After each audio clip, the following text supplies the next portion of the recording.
भारत में चुनाव आयोग कुछ दिनों में लोकसभा चुनाव की तारीखों का ऐलान करने वाला है।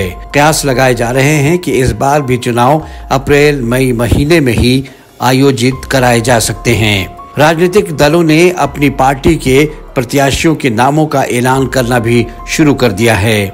भाजपा और कांग्रेस की चुनावी समितियों की बैठक हो रही है, जिसके बाद कुछ और प्रत्याशियों के नामों की घोषणा की जाएगी।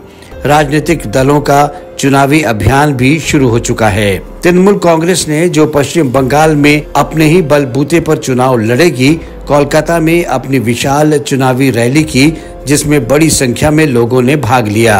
पश्चिम बंगाल की मुख्यमंत्री और तृणमूल कांग्रेस प्रमुख ममता बनर्जी ने विपक्षी पार्टियों पर प्रहार करते हुए अपनी जीत के दावे किए।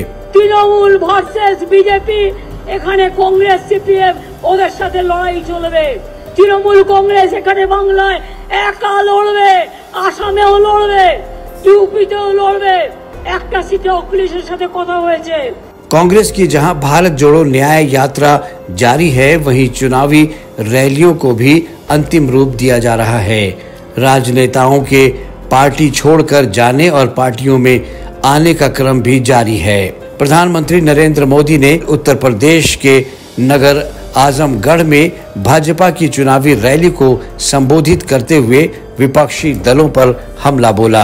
पूर्वांचल ने दशकों तक जातिवाद और तुष्टीकरण की राजनीति देखी और पिछले 10 वर्षों में ये क्षेत्र विकास की राजनीति भी देख रहा है और 7 साल से योगी जी के नेतृत्व में उसे और गति मिली है। उधर लोकसभा चुनाव की घोषणा से पूर्व चुनाव आयुक्त अरुण गोयल के इस्तीफे के बाद मामला जटिल हो गया है। 3 सदस्यीय चुनाव आयोग में इस समय केवल मुख्य चुनाव आयुक्त राजीव कुमार ही बचे हैं। चुनाव आयुक्त अनूप चंद्र पांडे 14 फरवरी को सेवानिवृत्त हो चुके हैं।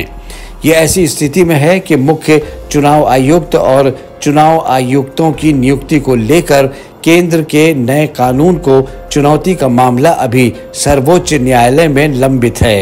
लेकिन फिर भी समझा जाता है कि 15 मार्च तक 2 नए चुनाव आयुक्तों की नियुक्ति हो जाएगी। केंद्रीय कानून मंत्री अर्जुन राम मेघवाल के नेतृत्व में एक समिति दोनों पदों के लिए 5-5 नामों के 2 अलग-अलग पैनल तैयार करेगी।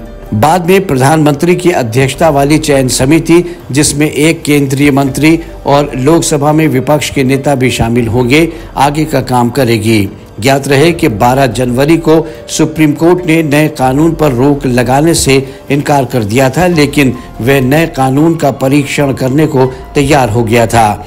इस कानून के विरुद्ध दायर की गई याचिका में कहा गया था कि संसद द्वारा लाया गया कानून असंवैधानिक है और सरकार को नियुक्ति का अधिकार नहीं है।